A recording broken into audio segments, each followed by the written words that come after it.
दुनिया का सबसे बदबूदार फूल।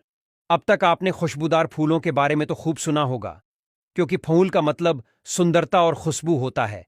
लेकिन क्या आपने कभी सोचा है कि कोई फूल बहुत ज्यादा बदबूदार भी हो सकता है?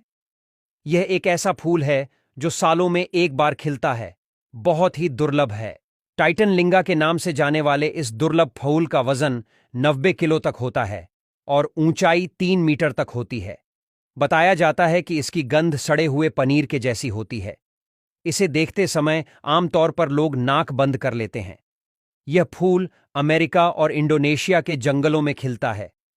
भारत में यह 8 साल पहले केरल में खिला था और एक ऐसा फल जिसको पकाने में 1.5 से 2 साल का समय लग जाता है। कुछ लोगों को इस फल को खाने से डर भी लगता है।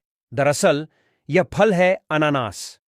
ये एक ऐसा फल है जिसे पकने में लगभग 18 से 24 महीने का समय लग जाता है। अनानास की खेती मुख्य रूप से दक्षिणी अमेरिका के अधिक तापमान वाले इलाकों में की जाती है।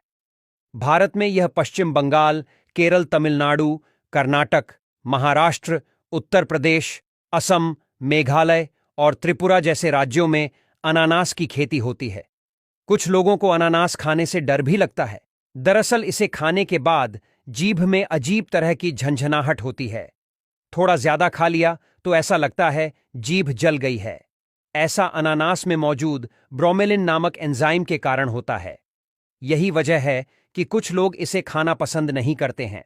और क्या आप जानते हैं दुनिया में सबसे मीठे जल की नदी भारत में बहती है? दुनिया में लगभग 1.5 लाख से अधिक नदियां हैं, जबकि भारत में 200 से अधिक नदियां हैं।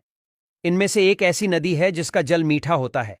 यह नदी दक्षिण भारत के कर्नाटक में बहती है, जो कोई और नहीं बल्कि तुंगभद्र नदी है, जिसकी लंबाई 147 किलोमीटर है। ये नदी वराह पर्वत से निकलती है, जिसे गंगमूला कहा जाता है।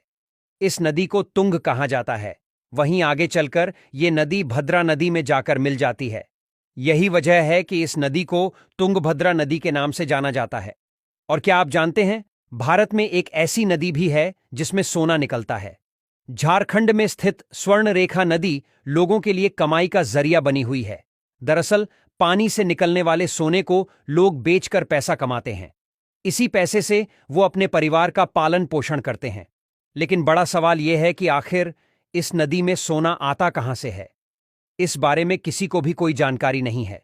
नदी में पानी के साथ सोना बहने के कारण इसे स्वर्णरेखा कहते हैं। स्वर्णरेखा नदी रांची से करीबन 16 किलोमीटर दूर है। अगर लंबाई की बात करें तो ये 395 किलोमीटर लंबी है। भूवैज्ञानिक का कहना है कि ये नदी कई चट्टानों से होकर गुजरती है। इसी दौरान घर्षण के कारण सोने के कण इसमें घुल जाते होंगे।